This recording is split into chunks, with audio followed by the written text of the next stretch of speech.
Interesting collection of fittings here. As you remember from an earlier video, we only had two of the nuts on here, so I've got to locate another two nuts to put on, tighten them all back down.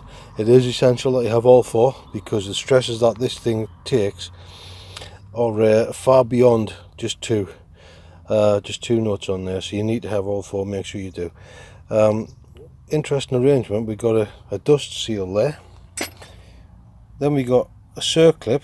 It's a rather beastly circlip, and then it looks like we have a disc underneath there, like a washer type of thing, and then the sprocket can come off. So next thing is circuit pliers, lift that off and we'll get the sprocket away.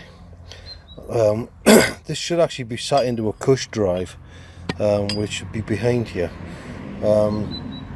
so we want to get in and have a look at that.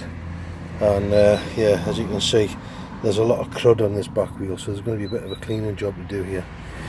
So yeah, let's press on. We'll speak in a bit. On the point of circlip pliers, to remove the circlip here, if you're a starting out mechanic and you haven't got circlip pliers, you can actually use a couple of screwdrivers. It's not the most ideal one, but it works. Using them opposed, so you push that one that way and that one that way, using the two against each other, that'll open the circlip. Another alternative, this is one that I've used myself in the past and which I'll probably use again, because unlike many of you wonderful mechanics out there, I'm crap at keeping everything in one place and I can't find my circlip pliers. So this is just a standard long nosed pair of pliers. We're putting them into there and pushing apart. You can see how it's opening up the circlip. Now I can't do it one-handed because I also need a screwdriver to lift it once I've got it opened out, so I can get it loosened. Once you've got one of these sides out, you can actually run round with a screwdriver, and if you look there, you can see there's a gap just created behind the circlip. You get a little screwdriver into that and run round and you can lift the whole circlip out, which is what I intend to do. So give us a minute. I can't do filming and this work with only two hands. I need a third and I haven't got one. So give us a minute, we'll be back. Right, and there we are. A little bit of a wrestle, but there's your circlip off. Pop that to one side, and then you've got the little washer I was talking about. Bit of a snug fit when that comes off. And actually I think there's another one under there. Yes, there's another one. So, and then we got the sprocket off. And oh, I'm not seeing this arrangement. There's your cush drive. Right, so the way this cush drive works is these, which are the pieces that fit into the back of the sprocket, are sitting amongst all these blocks of rubber. And you can see by the movement of that, these cush drives are a little bit worn. Not all, but it's probably worth getting a new set of them, putting a new set in. So what I'm going to do is I'm going to lift them all out of there and give it all a bit of a clean. You can see there's a lot of corrosion in there, aluminium corrosion. Don't you just love that aluminium corrosion? So I'll lift these all out, give these all a bit of a clean, and give those seats a good clean out as well. And I might look into replacing. That's not essential right now because the wear on there is not massively significant. I've seen an awful lot worse than that, but I'll look into getting a new set of cush rubbers for that, and we'll have this wheel refurbished. But that does look rather manky, doesn't it? Eh? Not good. Another thing worth checking whilst you're on is your bearings. Now, checking that, there was no movement in that, so I'm happy with the bearings. I'm not going to replace them. So let's get on, we'll get this job done, and then you can come back and have a look at it finished and put back together again, and we'll see you in a bit. Right, one of the best things for cleaning all this sort of greasy rubbish off, brake and clutch cleaner. Right, that's a full can just emptied. It wasn't quite full, but pretty close, and you see that's cleaned up a lot better. Good enough for me. I mean, it's not perfect, but it's good enough for me for right now.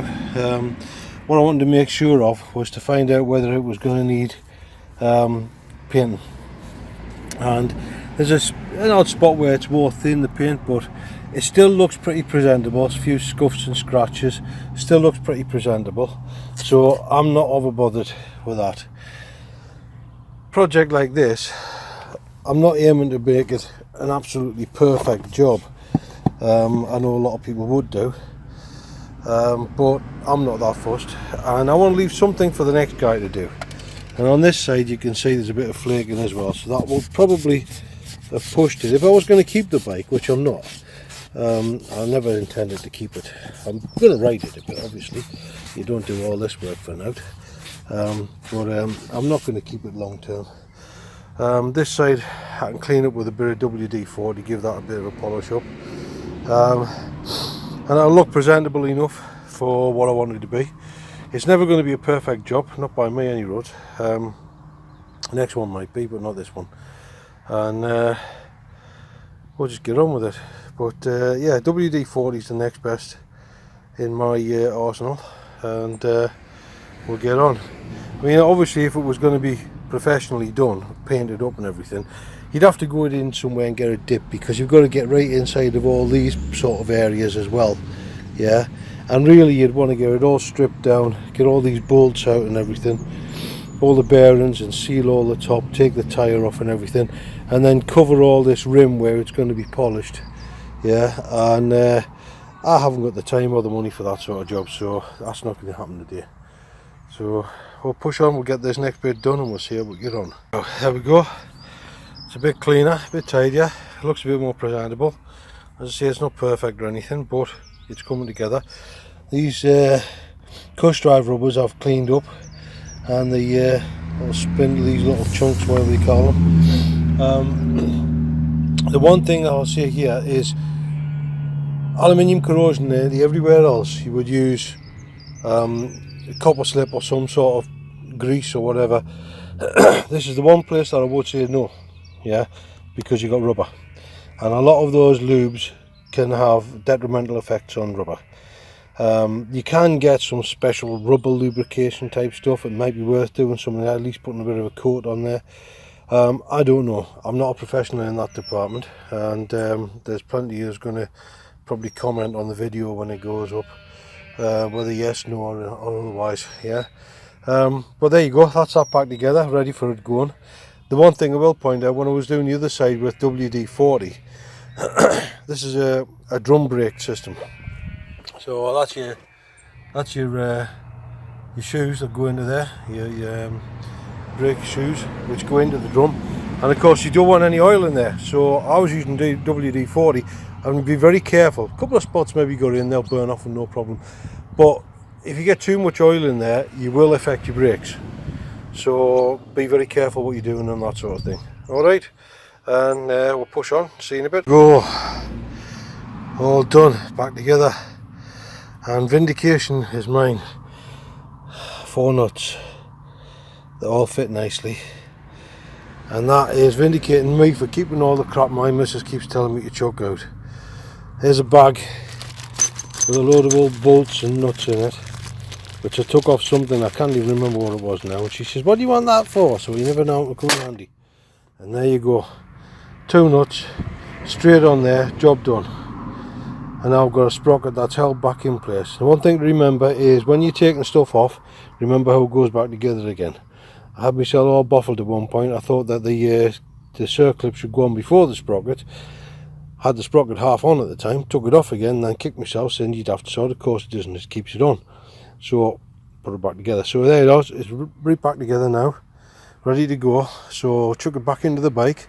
Remember, when you go and do it, your spacers and your tensioners, because if you forget them, you'll be knackered later on. You'll be needing to take it all apart and put it back together again. So remember that at this point, and you'll be fine later. So let's get it going. Got that spindle cleaned just now. We'll give it a bit of oil, a bit of copper grease. So we'll get that sorted, and then it'll be all ready to put back in. And then this cover plate will have to come off to get the front sprocket changed, and then we can lay in the chain. So yeah, we'll get on with that then. See you in a minute.